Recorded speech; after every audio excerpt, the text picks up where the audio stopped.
नमस्कार, आदाब, सत श्री अकाल। मैं कुमार सौरभ चाणक्य एजुकेशन पॉइंट में आप सभी का हार्दिक अभिनंदन करता हूं, स्वागत करता हूं। मित्रों, आज हम लोग पढ़ने वाले हैं बिहार का मैप। जी हां, बिहार का राजनीतिक मैप पढ़ने वाले हैं, क्योंकि बिहार के राजनीतिक मैप से आपके परीक्षा में बहुत सारे प्रश्न बनते हैं। आपको पता होगा कि हाल ही के दिनों में बहुत सारे परीक्षाओं की घोषणा हो चुकी है और बहुत सारी वैकेंसियां आने वाली है। तो आपको बिहार से प्रश्न, बिहार के जो भी एग्जाम है, जैसे बिहार एसएससी है, बीपीएससी शिक्षक है, बीपीएससी का एग्जाम होने वाला है 70वीं बीपीएससी का, ठीक है। उसके बाद बिहार दरोगा हुआ, बिहार पुलिस हुआ। तो बिहार का जो भी एग्जाम है वह बिहार के मैप से जो कि वहां से प्रश्न बनेगा। तो आइए हम लोग पढ़ते हैं बिहार का मैप, ठीक है। आगे आइए बेसिक जानकारी बताते हैं। सबसे पहले अगर यदि हम देखें तो अपना जो है कि पूरा का पूरा बिहार जो है मित्रों, यह 94,163 वर्ग किलोमीटर के क्षेत्रफल में क्या हुआ है, फैला हुआ है। 94,163 वर्ग किलोमीटर के क्षेत्रफल में अपना बिहार क्या हुआ है, फैला हुआ है। अच्छा, उसके बाद देखिए कि बिहार के उत्तर में जो है ना, वह एक अंतर्राष्ट्रीय सीमा लगता है और बिहार के उत्तर में एक देश है, उसका नाम है नेपाल। वहीं बिहार के पश्चिमी हिस्से की बात करें तो बिहार के पश्चिम में है यूपी, उत्तर प्रदेश। बिहार के दक्षिण में एक अपना जो है कि राज्य है, जो कि 15 नवंबर 2000 ईस्वी को बिहार से अलग होकर के झारखंड राज्य का गठन हुआ। तो दक्षिण में झारखंड है। वहीं पूरब की बात करें तो पूरब में है भैया पश्चिम बंगाल, पूरब में है पश्चिम बंगाल। तो यह बिहार की जो है कि लोकेशन हो गया कि एक अंतर्राष्ट्रीय सीमा नेपाल के साथ लगता है, दक्षिण में झारखंड है, पूरब में पश्चिम बंगाल है और पश्चिम में उत्तर प्रदेश है। तो ये अपना बिहार है। अच्छा, उसके बाद बात करें तो बिहार को दो भागों में, गंगा नदी बिहार को दो भागों में विभाजित कर देती है और जो गंगा नदी के उत्तर हुआ यह हो गया उत्तरी बिहार, इसे कहा जाता है उत्तरी बिहार। और उत्तरी बिहार की सबसे बड़ी जो विशेषताएं हैं, आपसे पूछेगा कि उत्तरी बिहार की क्या विशेषताएं हैं, तो उत्तरी बिहार की विशेषताएं हैं मित्रों बाढ़। क्या है? बाढ़। उत्तरी बिहार में बाढ़ जो है कि बहुत ही इसकी विशेषताएं हैं। बाढ़ का कारण क्या है? चूंकि हिमालय से जो भी नदियां निकलती हैं वह जो है कि आकर के, जैसे कोसी हुआ, बिहार का शोक कहा जाता है, शौरो ऑफ बिहार कहा जाता है। अच्छा, कमला हुआ, गंडक हुआ, बूढ़ी गंडक हुआ। तो ये जो भी नदियां हिमालयी नदियां हैं और इसके वजह से जो है कि बाढ़ आता है। वहीं ये गंगा नदी के जो दक्षिण में हुआ, इसको कहते हैं दक्षिणी बिहार, दक्षिणी बिहार। और दक्षिणी बिहार की विशेषता आपसे पूछेगा क्या है, तो कहिएगा सुखाड़। यहाँ पे जो है कि सूखा ज्यादा पड़ता है, यहाँ पे सूखा पड़ जाता है, क्योंकि यहाँ पे जो भी नदियाँ निकलती हैं वह जो है कि हिमालयी नदियां नहीं होती हैं, वह बरसाती नदियां होती हैं। तो जब बरसात का सीजन होता है तो तब नदियों में जो कि बाढ़ आता है, लेकिन बरसात नहीं होने के कारण नदियां सूखी पड़ जाती हैं। और जो है कि इधर इसका जो कि दक्षिणी बिहार का यह विशेषता है कि इधर सुखाड़ पड़ता है। तो ये बेसिक बातें हैं, आप जो है कि नोट डाउन करते चलना अपने कॉपी पे और उसको जो है कि बार बार आप रिवीजन करिएगा। और अगर यदि वीडियो अच्छा लगेगा, अगर कुछ आपको नॉलेज मिला होगा, कुछ मैंने इस वीडियो के माध्यम से आपका हेल्प किया होगा, तो आप अपने दोस्तों के साथ में इस वीडियो को शेयर कर दीजिएगा, लाइक कर दीजिएगा। बस इतना सा काम आपको करना है, ठीक है।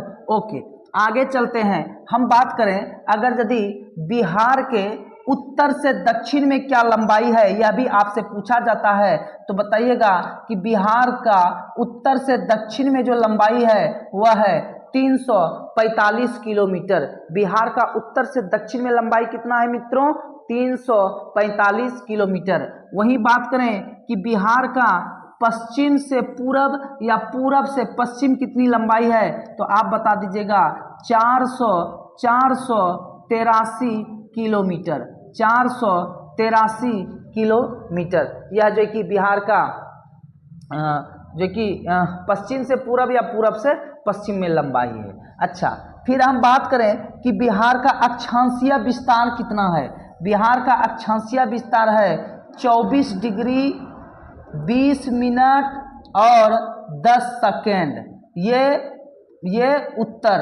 उत्तरी अक्षांश 24 डिग्री 20 मिनट 10 सेकेंड उत्तरी अक्षांश से 27 डिग्री 31 मिनट 15 सेकेंड उत्तरी अक्षांश के बीच में हमारा बिहार जो है कि फैला हुआ है। कैसे याद रखेंगे? 24 20 10 27 31 15 और जो है कि उत्तर में स्थित है और ये हमारा उत्तरी अक्षांश हुआ। अच्छा, आपसे पूछेगा कि देशांतरीय दृष्टि से बिहार का कितना विस्तार है? आप बताइएगा 83 डिग्री 19 मिनट 50 सेकेंड पूर्वी देशांतर से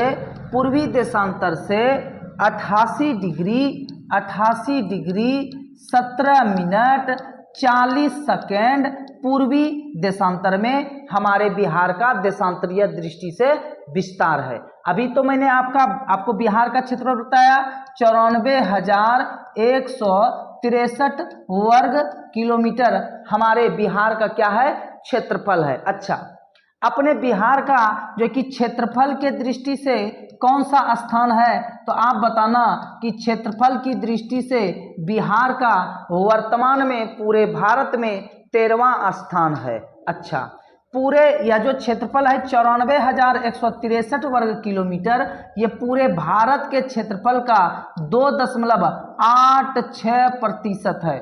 2.86% बिहार का क्षेत्रफल पूरे भारत के क्षेत्रफल का है। अच्छा, तो यह बात आप लोग क्या करिएगा? याद रखिएगा, आप कॉपी पे नोट डाउन करते चलिएगा। ये बहुत ही महत्वपूर्ण डाटा है मित्रों आपके परीक्षा के लिए। परीक्षा में बार बार यहाँ से प्रश्न जो है कि बनते रहता है और आपसे यह भी पूछेगा कि वह कौन सी नदी है जो बिहार को 2 भागों में बांटती है? तो आप बताइएगा कि वह नदी है गंगा नदी। ठीक है, आगे चलते हैं। अगला हमारा प्रश्न क्या है? आपसे पूछेगा कि क्षेत्रफल की दृष्टि से बिहार का सबसे बड़ा जिला कौन सा है? यह बात आपके लिए जानना बहुत ही आवश्यक है।